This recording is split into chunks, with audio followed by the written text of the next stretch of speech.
এইটা এইটাই তো। আচ্ছা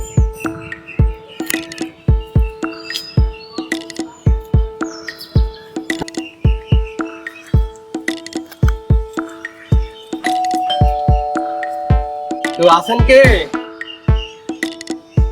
কেউ আছেন? কেউ আছেন বাসায়? এখন এই সময় কি আসলো গেটে? হ্যাঁ, কি আসলো তা কি জানি এখন।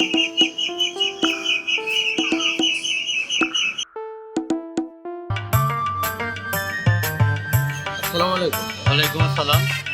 কাকে চাচ্ছেন? রাজু সাহেবের বাসা? জি, কি দরকার বলেন। বৃদ্ধাশ্রম থেকে এসেছি রাজু সাহেবের সাথে দেখা করার জন্য। আপনি বৃদ্ধাশ্রম থেকে এসেছেন? আপনি একটু দাঁড়ান, আপনার কথা স্যারকে যেয়ে বলতেছি। কি গো তোমার এখনো হয়নি? কি করো সাত সকালে? ওই হিসাব নিকাশ এখন আমি কমপ্লিট করতে পারলাম না। অনেক জায়গায় নানান জায়গায় টাকা সরানো ছিটানো তো। তোমার টাকা পয়সা যে সবাই খেয়ে যায় তুমি কি সেটা বোঝো? শোনো, তুমি আমারে কি বোকা মনে করো আমি বুঝলাম না। টাকা পয়সা যা আছে ওগুলো তো আমার আদায় করতে হবে, আর এদের সাথে আমার কথা বলা আছে। আর তুমি এখনো বেলা ধরে ঘুমাইছো, তোমার কি তা ঘুমাবো ছাড়া কি করবো? রান্না বান্না করা লাগবে না? তা রান্না বান্না করার লোক আছে না? তো লোক আছে, তুমি ঘরের মানুষ, একটু ঘরের দিকে খেয়াল নেবা। ঘর বাড়ি। বেলা 12টা বাজে এখনো ঘুমাবা?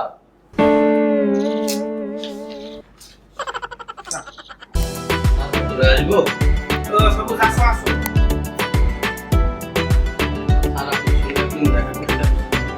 কে আসছে? কোত্থেকে আসছে? স্যার বৃদ্ধাশ্রম থেকে আসছে একজন। বৃদ্ধাশ্রম থেকে লোক আসছে? বৃদ্ধাশ্রমে রেখে আসতে পারলে না সেদিন বাবাকে, এখন আবার লোক চলে আসছে কেন? নাকি তুমি এত সেতু কেন?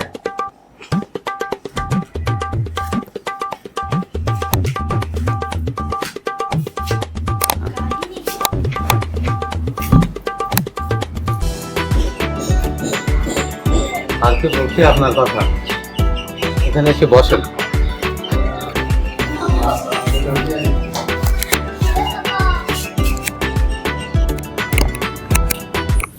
স্যার আসসালামু আলাইকুম। ওয়ালাইকুম আসসালাম। স্যার আমি বৃদ্ধাশ্রম থেকে এসেছি। ও আচ্ছা আচ্ছা, ভালো আছেন আপনি? জি স্যার। বসেন বসেন।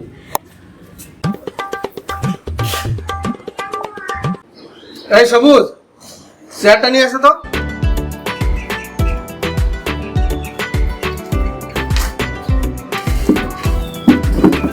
কি সমস্যা কি বলেন? স্যার আসলে আপনার বাবা খুব অসুস্থ, আপনার সাথে একটু দেখা করতে চাচ্ছেন। দেখা করা লাগবে না, উনি এমনি ব্যস্ত মানুষ। যান আপনি ফার্মেসি থেকে একটা ওষুধ কিনে খাওয়া দেন গেলেন। আসলে স্যার ভীষণ অসুস্থ। ওষুধ খাওয়াচ্ছেন আপনি? স্যার আপনার সাথে একটু দেখা করতে চাচ্ছেন। অনেকবার রিকোয়েস্ট করলাম যে আপনি বিভিন্ন কাজে ব্যস্ত থাকেন, বাইরে থাকা পরে আপনার। স্যার তারপরেও সে শুনতে চাচ্ছেন। আরে বুড়ো মানুষ, ওখানে থাকলে এমনি মনটা ছটফট করে, এটা স্বাভাবিক। দেখা করতে চাবে, আমিও তো অনেক ব্যস্ত থাকি। আপনি একটা কাজ করেন, আসলে আমি বুঝাই বললেন যে আপনার ছেলে তো অনেক ব্যস্ত ব্যবসা ট্যাবসা নিয়ে, আর আবার দেশের বাইরে যাওয়া লাগবে, আমি নানান টেনশনে আছি, এখন ওই দিকে যাওয়ার মতো আমার সময় নেই, বুঝছেন? স্যার আসলে বলেছি অনেকবার। আরে বুড়ো মানুষ তো, সে তো ওইরকম করবে, আপনি বুঝেন না এগুলা। আচ্ছা ঠিক আছে, আপনি কোনো সমস্যা হলে ফোন দিন, এই কষ্ট করে বাসা পর্যন্ত আসা লাগবে না, ঠিক আছে? আচ্ছা আচ্ছা ঠিক আছে, তাই একটু চা খাওয়া যান। স্যার না, ঠিক আছে স্যার। আচ্ছা আচ্ছা ঠিক আছে, স্যার আসুন। আসসালামু আলাইকুম। ওয়ালাইকুম আসসালাম। এই শোনো, দাঁড়াও। মেহমানের সামনে তুমি দেবা এক কাপ চা, তুমি নাস্তা পানি দেবা, তুমি এরকম চাইলে হবে? আমি তারে বোঝাই বলতেছি না। আমি কিছু বলবো না। তো অসুস্থের কথা বললো, খুব বেশি অসুস্থ হয়ে গেল। আরে অসুস্থ না, ও হচ্ছে বাহার। তুমি বোঝো না একটু বোকা না? আমি তো সেটা বললাম যে বয়স হয়েছে তো, ওই একা থাকলে মনটা একটু ছটফট করে দেখার জন্য। যাই হোক, আমি আগে আমার এদিকে কাজটা সারি, আর তুমি মেহমান টেহমান আসলে চা নাস্তা দেবে, এইসব দিকে একটু মনোযোগ দাও। ঠিক আছে? আসসালামু আলাইকুম আঙ্কেল। ওয়ালাইকুম আসসালাম। আমার ছেলে আসেনি?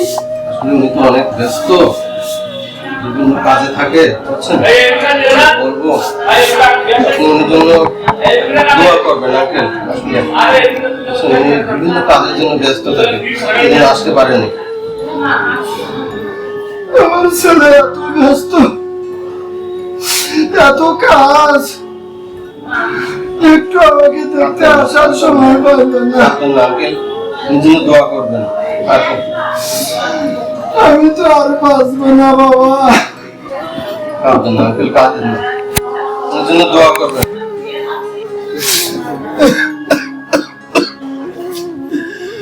ছোটবেলা থেকে ওর মা ছাড়া ওকে মানুষ করেছি, যাক আঙ্কেল, আর আজকে একটু আমাকে দেখতে আসার সময় হলো না। দোয়া করেন আঙ্কেল, আর কি করবেন, দোয়া করেন আঙ্কেল।